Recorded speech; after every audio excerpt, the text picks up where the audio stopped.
दोस्तों एक बार फिर से आप सभी का बहुत बहुत स्वागत है। दोस्तों जैसा कि हम अपनी कम्युनिटी पोस्ट के ज़रिए बताए थे कि सामान्य हिंदी से या हिंदी व्याकरण से संबंधित हम जो श्रृंखला शुरू किए हैं उस कड़ी में हम पार्ट 2 यह वीडियो है। इसमें भी हम समाज से संबंधित मोस्ट इम्पॉर्टेंट क्वेश्चन को देखेंगे जो आमतौर पर ऑल कॉम्पिटिटिव एग्जाम में पूछे जाते रहे हैं।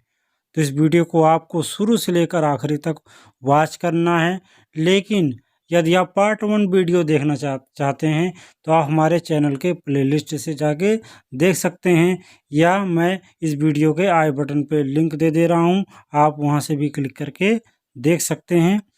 लेकिन अभी तक आपने हमारे चैनल सब्सक्राइब नहीं किया है तो सब्सक्राइब कर लीजिए, क्योंकि चाहे हिंदी से संबंधित सामान्य हिंदी से संबंधित प्रश्न हो या रोजगार से संबंधित अपडेट हों, वह तमाम अपडेट चाहे रोजगार हो या वैकेंसी हो या हमारे जो सरकारी कर्मचारी जो नौकरी कर रहे हैं उनसे संबंधित खबरें हों, वह तमाम खबरें इस चैनल पर पोस्ट की जाती हैं।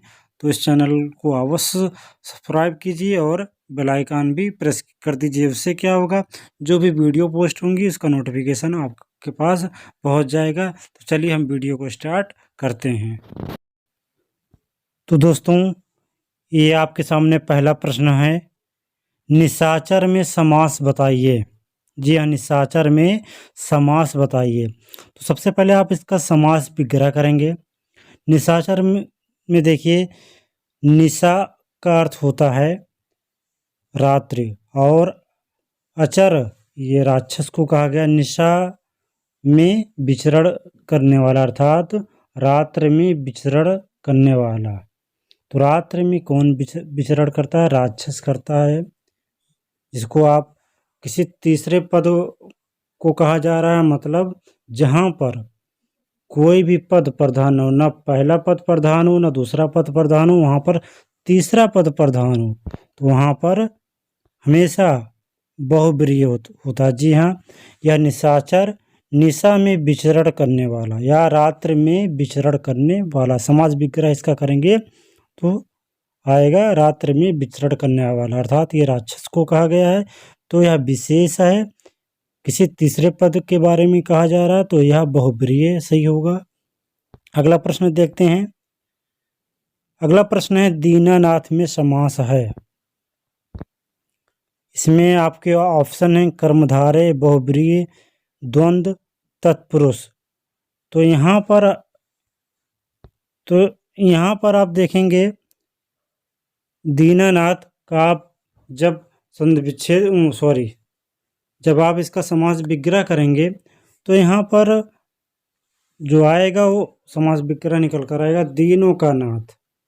दीनों का नाथ अर्थात ये बाद का प्रधान, यानी हमारा उत्तर पद का प्रधान दिखा रहा है। यह तत्पुरुष समास है।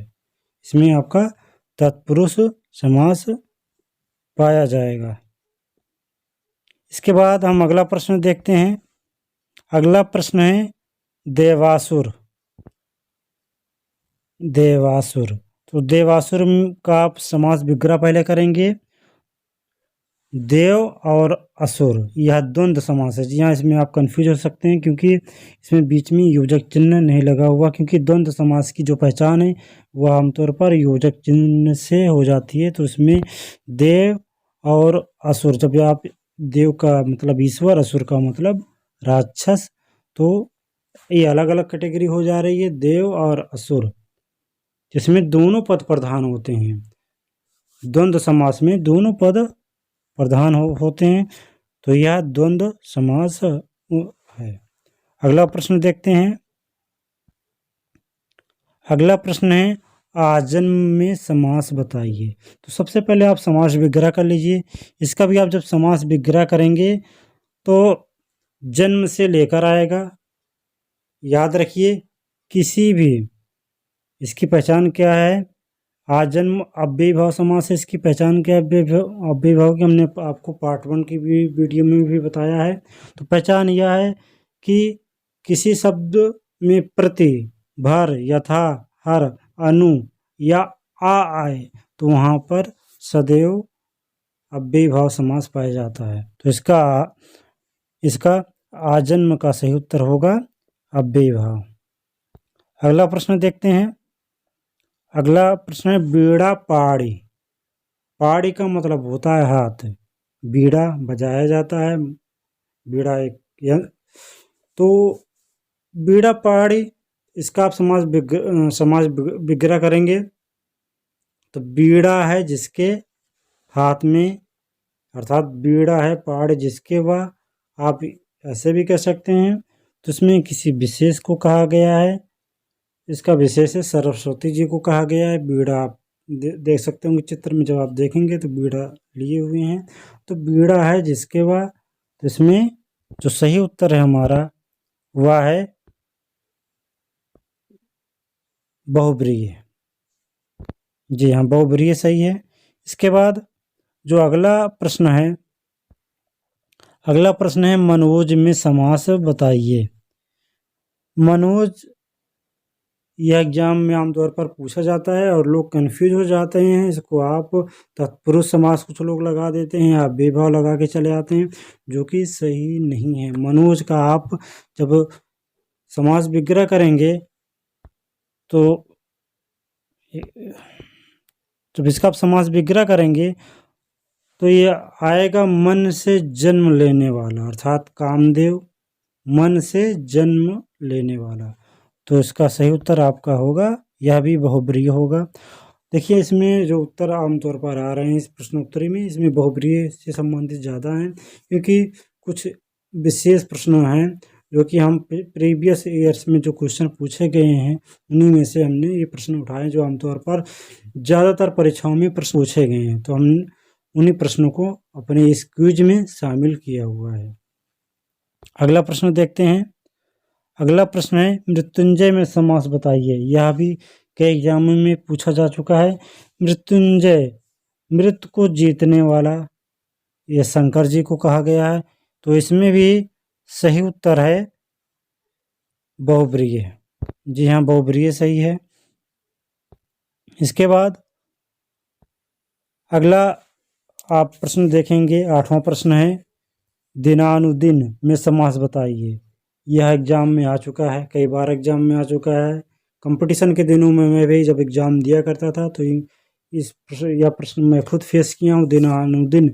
तो जब आप इसका समास विग्रह करेंगे दिनानुदिन, तो दिन प्रतिदिन, दिन प्रतिदिन आएगा। और दिन प्रतिदिन आ रहा है तो यह अव्ययी भाव समास है, क्योंकि दोनों में अव्यय जुड़ा हुआ है, यह अव्ययी भाव समास है। अगला प्रश्न देखेंगे कमल नयन। कमल नयन, कमल के समान नयन कर्मधारय है। कर्मधारय में भी उत्तर पद अर्थात बाद का पद प्रधान होता है और पूर्व पद अर्थात पहला पद और उत्तर पद उपमान उपमेय हो सकता है, या विशेषण विशेष का संबंध हो सकता है। वहाँ पर कर्मधारय समास पाया जाता है। और कर्मधारय विग्रह करने पर दोनों के मध्य में है जो के समान आदि शब्द आते हैं। जैसे कमल नयन, तो कमल के समान नयन। या जैसे नीलकंठ, नीला है जो कंठ है जो शब्द आ रहा है। या जैसे महादेव, महान है जो देव, यह सब कर्मधारय समास है। तो अगला प्रश्न देखते हैं, अंतिम प्रश्न है गुणहीन। गुणहीन में समास बताइए। तो इसका जो सही उत्तर होगा, पहले आप इसका समास विग्रह कर लीजिए। समास विग्रह कर ले, देखिए आपको समास पहचानने का सबसे आसान तरीका यह, पहले आप सभी समास के बारे में अच्छे से जान लीजिए।